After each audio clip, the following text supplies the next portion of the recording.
In the winter of 1882, a Chinese mother and her daughter stepped into a town that promised freedom, but were met with fists, slurs, and silence. Rejected for her race, beaten in front of her child, and left to freeze outside her own husband's home, hope seemed gone, until a forgotten mountain man, a father torn between his people and his heart, made a decision that would spark a war and build a village no one saw coming. They came to the frozen frontier with nothing but a red silk qipao wrapped in oil paper, a faded letter from a man Mei Lin had never met in person, and a single trunk filled with the kind of hopes that couldn't survive the bite of snow or the cut of words sharpened by fear. And as she stepped off the last train with her 7-year-old daughter Leon, clutching her hand, all the stairs on the platform burned through her skin like acid, not because she was dirty or wild, but because her face wasn't white, because her language was tonal, and her silence was mistaken for subservience, because the railroad that brought her here had been built on the backs of men who looked like her brothers and buried their bones in the cold mountains behind them. The man who had written to her, Henry Whitlock, a fur trapper with rough hands and a lonely cabin at the edge of the Dakota Territory, had promised safety, but even he hadn't understood the depth of the town's resentment until he brought Mei Lin and Leon into the general store, and the laughter stopped like a throat closing, the shopkeeper refusing to meet Mei's eyes as he barked, "We don't serve her kind," while Leon looked up confused, not understanding how skin could be a weapon until she saw the sheriff outside grin as a white child spat at her mother's feet and called her a witch. And Henry, ashamed and cornered, could only mutter apologies and promises as he hurried them out. But promises didn't stop the women of the town from whispering in church that Henry had brought sin into their valley, didn't stop the preacher's wife from calling May a temptress. During the Sunday sermon, while Leon squirmed on the pew, unable to understand why people bowed their heads only to raise fists when the service was over, the first blow came in the market square, when Mei Lin offered a homemade dumpling to a settler child, and the mother slapped it from her hand, screaming about foreign poisons and dark magic. And when Henry defended her, the sheriff told him plainly, "You want to lay with a China woman?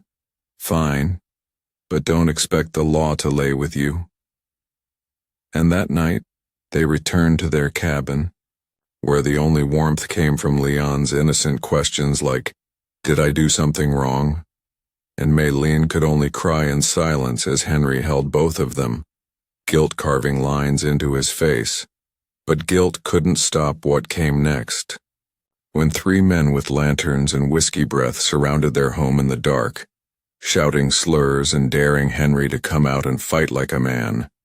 And when he did, they beat him bloody and carved the word traitor into his barn, while Leon watched from the window, her breath fogging the glass and her fists clenched so tightly her nails drew blood from her palms. And Mei Lin, trembling but fierce, wrapped her daughter in a quilt and whispered, "You are not the shame. They are," and began teaching her Mandarin phrases that held power like armor, like how to say, "I am still here," even when the world pretends you don't exist. Henry decided to leave the town, to move farther west, where no lawman could mock his wife and no child would grow up learning to hate herself in a mirror. But the journey through the snowy passes nearly killed them. Leon's feet blistered, Henry's frostbitten fingers blackened, and Mei Lin gave up her only blanket just to keep her daughter warm, singing lullabies to fight back the silence of death that hung over them every night. But finally they reached a stretch of land beyond any mapped boundary, where they built a new homestead plank by plank, and Henry worked until his knuckles split, while Mei Lin turned the frozen soil into a garden, and Leon learned to track deer and set traps better than any boy in the valley. But peace was temporary, because one day a young Lakota scout found Leon after she fell through a thin patch of ice, and he carried her home with such reverence that Maylene wept and offered him food. And though they shared no words, they shared trust, and soon the Lakota became their unlikely allies, bringing smoked meat in winter and herbs for healing, teaching Leon how to listen to wind and respect the animals she hunted. But when a settler caravan passed through and saw Leon playing with Lakota children, they returned to town with tales of a Chinese woman raising a savage army, and the hatred came like a flood, with men in hoods and crosses dragging Henry from his land, tying him to a post and demanding he renounce his wife or burn with her for betrayal of his race. And when he refused, they beat him within inches of his life and left him gasping in the snow while Leon begged them to stop, her voice hoarse and cracked from crying. And Maylene, knowing they would come next for her, stood in the doorway in her red chipao, unarmed but unbroken, her eyes like steel. And when they came, she didn't beg. She stared, daring them to strike again. And just before the whip cracked, a cry rose from the trees, and 100 Lakota warriors emerged, silent and grim, forming a wall between hate and the family they had claimed as their own. And the chief raised his hand and said, "She is ours now. You will not touch her." And though the mob sneered and cursed, they backed down, humiliated by their own cowardice. And from that day, no settler dared return. But the scars remained, not just on Henry's back or Maylin's swollen face, but inside Leon, who began to write stories in both Chinese and Lakota, stories of warriors and mothers, of hatred and fire, of snow that burned but never broke them, and by the time she turned 18, she had taught a dozen other children, outcasts, runaways and orphans, to read and speak without shame, to carry their names like banners instead of burdens. And when a journalist wandered into their village and asked who she was, Leon stood tall in her red dress, the same one her mother had worn years ago, and said, "I am the daughter of the woman they tried to erase, and the fire they lit only made us brighter." And when the article was published, it went viral in cities back east, where people who had never seen a snowfield or heard a Lakota drum wept for a girl they never knew.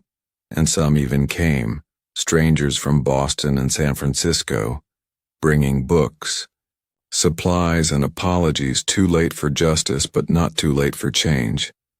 And the settlement grew, not with settlers, but with survivors, with black grandmothers who had fled southern plantations, with Irish widows who'd buried too many children, with queer folk who had been run out of towns for loving wrong.